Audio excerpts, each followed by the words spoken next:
Hello and welcome to the Public Higher Education Advocacy Day 2020 training video. Phenom and our partners are so excited that you've chosen to come to Public Higher Education Advocacy Day on Monday, March 2nd.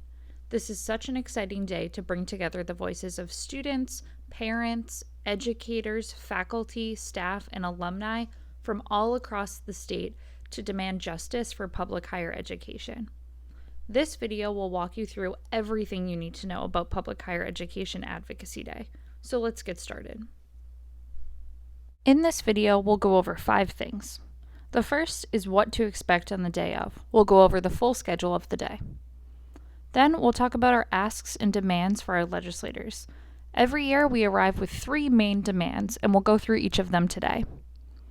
Then we'll talk about telling your story. It's important to contextualize our demands with your experiences in the higher education system, so we'll go over how to hone those and tell them to your legislators. Then we'll talk about your legislative meeting. How do you have a meeting with your legislator with a group of constituents? We'll talk about some best practices that will help guide you. Then finally, we'll talk about what's next. What's happening between this video and Monday, March 2nd that will prepare you for the day of Advocacy Day. Let's get started by talking about RSVPing online. If you're watching this video, you may have already RSVP'd. Great! If you haven't, let's take a second to do so. If you go to bit.ly/PHEAD2020, it will take you to our RSVP page. Let's look at it now. You'll RSVP online by entering your information on this right-hand side. You'll start by putting your first and last name and your email. Then we need your address too. This is to help us pair you up with the right legislators, so you'll need to use your voting address. For instance, if you go to school at UMass Lowell, but you vote in Waltham, put your Waltham address. That will help us put you in the room with your legislators. Then we'll ask you a few questions about your role, your campus, and what's important to you in higher education. Then we'll ask how much student debt you have. If you know, great. If not, you can skip it. And then, if you need transportation assistance or dietary accommodations, click yes on these boxes. We'll do our best to help you. Now, let's talk about the schedule of the day. You'll arrive to the Statehouse around 10 a.m. for registration for Advocacy Day. Once you get to the Statehouse, you'll go up to the second floor and go to the Great Hall. If you have trouble finding the Great Hall, ask someone for help. We can point you in the right direction. Once you get there will be tables set up for in-person registration. This goes a lot faster if you've already RSVP'd online, so it's important to do so ahead of time. At the registration table, you'll be given a couple of things. One is a packet of information that will guide you throughout the day. This includes talking points, our list of demands, and a map of the Statehouse, plus a lot more. You'll need to keep that around throughout the day. You'll also be told who your senator is and who your representative is, if you don't already know. Then, you'll head to the table with the corresponding senator's name on a sign at that table. The sign will look like this. At the top of the sign, it'll say your senator's name, a room number, and a time. That will be the place and the time that you're meeting with your senator. Everyone else at your table will be meeting with that senator as well, since you're grouped by Senate district. Underneath your senator's name, there will be representative names, room numbers, and times. Look for your representative on that list, which again will be told to you at the registration table, and that will be the room number and the time that you're meeting with them. Not everyone at your table will be in the same meeting for your representative, since those are smaller districts, so it's important to have conversations at your table about who will be in which meeting. You should also note that you might have 2 meetings on Advocacy Day, one with your senator and one with your representative. Around 10:30, our speaking program will begin. We'll hear from speakers who are students, educators, faculty, staff, and leaders from all across the state. This will get us excited to start the day. Then, around 11 a.m., we'll head to our legislative meetings, and that will happen from 11 to 1:30. You might not be meeting with your senator or representative for that entire time. In fact, your meetings will probably be closer to 15 to 30 minutes long. But during that time, you'll be meeting with your group, meeting with your legislators, and sharing your stories. We'll go over your legislative meetings in just a bit. Around 1:30, you'll head back to the Great Hall where we started the day, and we'll have lunch and wrap up with a final speaking program before you head home. Now, let's talk about the asks and demands that we're bringing with us on Advocacy Day. Every year on Advocacy Day, we arrive with 3 asks and demands for our legislators. These asks and demands are centered around budgets and legislation that tie back to our core values. This is because budgets and legislation are the decisions that legislators have power over. Our first ask is that a higher education funding care package is passed in the fiscal year 2021 budget. Our second ask is that we pass the Cherish Act to fund our future. And our third ask is a debt-free future for students and families. Let's go over what each of these mean. Pass the Cherish Act to fund our future. The Cherish Act is a piece of legislation that was filed about a year ago. If passed, it would provide $600 million in new funding for public higher education. This is about equivalent to the amount of money that has been cut from higher education over the past 2 decades or so. It would replenish much needed funding for our campuses. As long as that funding was held up over the 5 years that it was phased in, tuition and fees would be frozen on campus. And as a campaign, we are asking that the money is spent on affordability, adjunct faculty, and infrastructure on our campuses. Our second ask is that a higher education funding care package is passed in the fiscal year 2021 budget. Right now, our governor, our House of Representatives, and our senators are working on passing a budget for everything in Massachusetts for the upcoming year. We're asking that they prioritize higher education in this budget.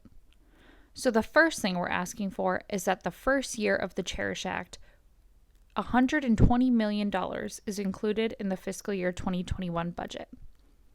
If you remember, the Cherish Act is a $600 million funding bill. If broken up into 5 years, the first year would be around $120 million. As a down payment toward higher education, we're asking that that's included in this year's budget. We're also asking that the campus budgets are funded. Every year, each segment, the UMass system, the state colleges, and the community colleges, put in a budget request to the state for how much they need to maintain their campus budgets. We're asking that that's funded in the fiscal year 2021 budget. And again, we're going back to our values here. We want this money spent on affordability, on adjunct faculty, and on infrastructure. Finally, we're asking for a debt-free future for students and families. This includes 2 pieces of legislation. The first is that the Debt-Free Future Act gets passed. The Debt-Free Future Act would create a grant program in the Statehouse that would pay for tuition and fees for all folks in Massachusetts who want to obtain public higher education. There's a few qualifiers on that, one being that the student is either a Massachusetts resident or has a high school diploma or the equivalent from Massachusetts, that the student is already accepted into a 2 or 4 year or technical or vocational school, and then that the student maintain a 2.0 GPA. Other than that, if those qualifiers are met, then the Debt-Free Future Act would truly guarantee debt-free education in Massachusetts. The second piece of legislation in this ask is the Student Loan Borrower's Bill of Rights. This would create a Bill of Rights for folks who are borrowing student loans in the state of Massachusetts. This would protect students against predatory loan providers and provide much needed oversight over private loan providers in Massachusetts. Those are our 3 asks. Those are the things that when we get into our legislative meetings, we are demanding from our legislators. These are the 3 things that we need this year in order to see higher education justice achieved in Massachusetts. Now let's talk about your experiences and your story and what they have to do with Advocacy Day as a whole. Sharing your story is a super important part of the day, because our budgets and our legislation that we're asking for are only meaningful insofar as they affect the individual. We want to know, how would these budgets and legislation improve your life? Or further, What would happen if we continued to let these problems go on? Your story is a 1 to 2 minute look into how the underfunding of public education has impacted you day to day. It should answer, who are you? Why do you care? And why should your legislators care? This is a moment that we're taking advantage of to humanize the problems. It's contextualizing what we're asking for. Because these aren't just statistics and numbers, these are people's lives that we're working with here. And your face in front of the legislators with your story and the asks is going to make the impact. So your story could include a number of things. You could talk about being a student and a worker, a student and a parent and an adjunct faculty, or any combination of student, worker, and community member. You can talk about student debt if you have it. You can talk about working multiple jobs to make ends meet because either you're an adjunct faculty member or you're a student trying to pay a tuition bill. You can talk about how underfunding affects your life in the classroom. Maybe your classes are so large you're not getting the one-on-one attention that you were promised in your course load. Maybe your classes got cut and you had to stay an extra semester to finish a degree. Maybe you work on campus and you're an advisor and you have so many students to advise because of the cuts on campus that you can't possibly get through all of the work. This is the time where we're honing in on what does it mean to be a student, faculty, staff, or community member in Massachusetts, and what could look differently if our demands were met. Sharing your story is a critical part to the day because it puts a face to the problem and it makes our asks memorable. So be honest and share your story with your legislator. Now that you know what we're asking for and how to share your story, let's talk about the actual legislative meeting. Now that you know what we're asking for and how to share your story, let's talk about your legislative meeting. Before we talk about the structure of the meeting, let's go over a few logistical points. The first is that if you remember at the beginning of this video, I said that you might have 2 meetings on Advocacy Day. That means before your meeting, you should consult your Statehouse map and make sure you know where you're going between meetings. Second, there is a chance that you could have 2 meetings scheduled around the same time. Make sure to prioritize your meetings wisely if you have to choose. So by that I mean, if one of your legislators, either your senator or representative, is in a leadership position, go to that meeting. A leadership position could be the Speaker of the House, the Senate President. It could also mean that someone's on the Higher Education Committee or the Ways and Means Committee.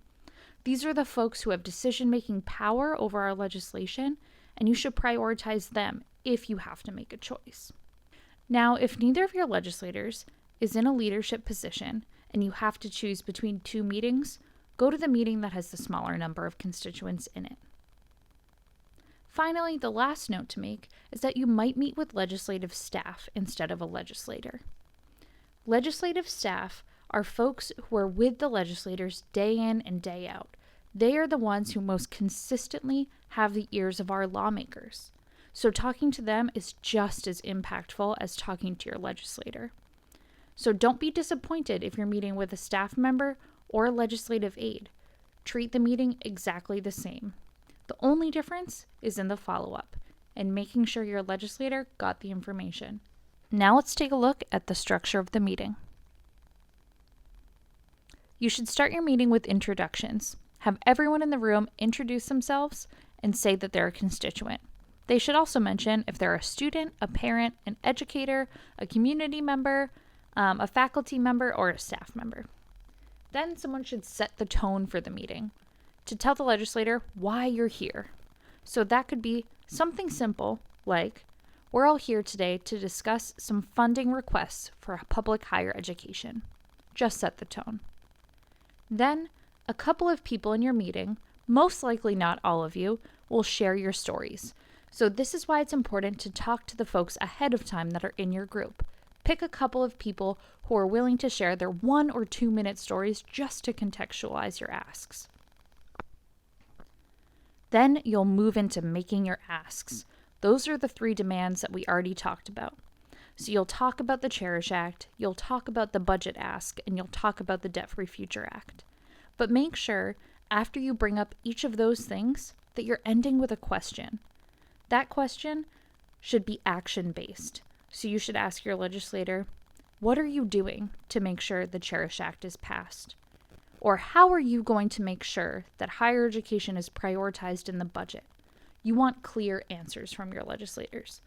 Which brings us to follow-ups and commitments.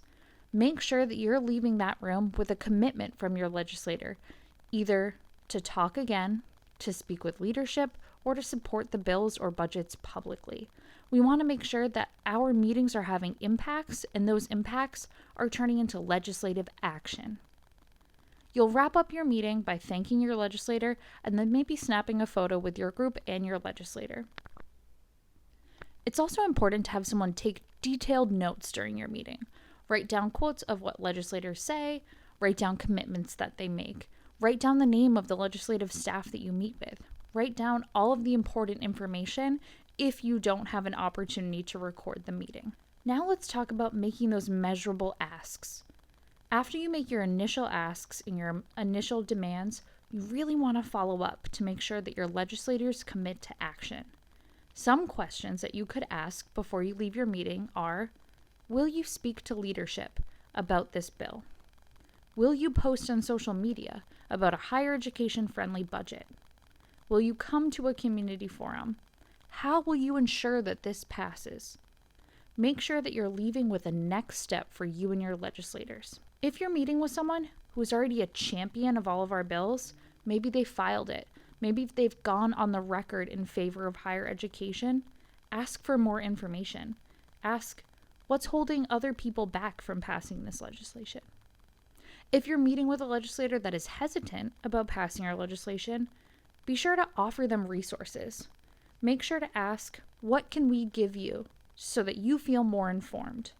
Leave them with some handouts. And the most important part in that is following up. You should always leave your legislative meeting with a plan to call legislators back to see if they've learned more and to see if they've followed through on their commitments. The point of Advocacy Day is not to just have one meeting with your legislator. The point of Advocacy Day is to make real change in the state of Massachusetts around higher education. And that means it's not the last thing we do. So after these meetings, follow up. Make sure there's next steps. Now that you know what to expect on Advocacy Day, what our asks are, how to share your story, and how to conduct a legislative meeting, let's talk about what's next. Between now and Advocacy Day, the most important thing to do is to call your legislator. Between now and Advocacy Day, Phenom's members and teams will be calling legislators to set up meetings on your behalf. But it does help a lot for you to set up meetings with your legislators. You're a constituent, so they want to hear from you the most. So if you feel so compelled after this video, go to malegislature.gov/search/findmylegislator. Call your legislator to say that you're a student, educator, worker, or parent, that you're a constituent, and that you'd like to set a meeting with your legislator on Monday, March 2nd between 11 and 1:30 p.m. Make sure to use your name and your legislator's name when talking to them. A few notes is that you should follow up with an email, especially if you had to leave a voicemail. Know that it's okay to meet with staff, so if that's the option that's presented to you, take it.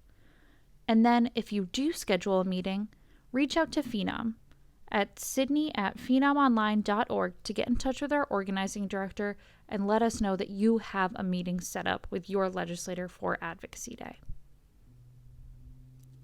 Thank you so much for watching the Public Higher Education Advocacy Day training video 2020. We're so excited to have you at Advocacy Day, and we hope that you're excited too. Remember, it's your voice that matters when it comes to making change in Massachusetts. When we arrive on Advocacy Day, be confident in knowing that you're grounded in your experiences and you know what to ask for. The Statehouse is your house. Now let's get ready to make some change.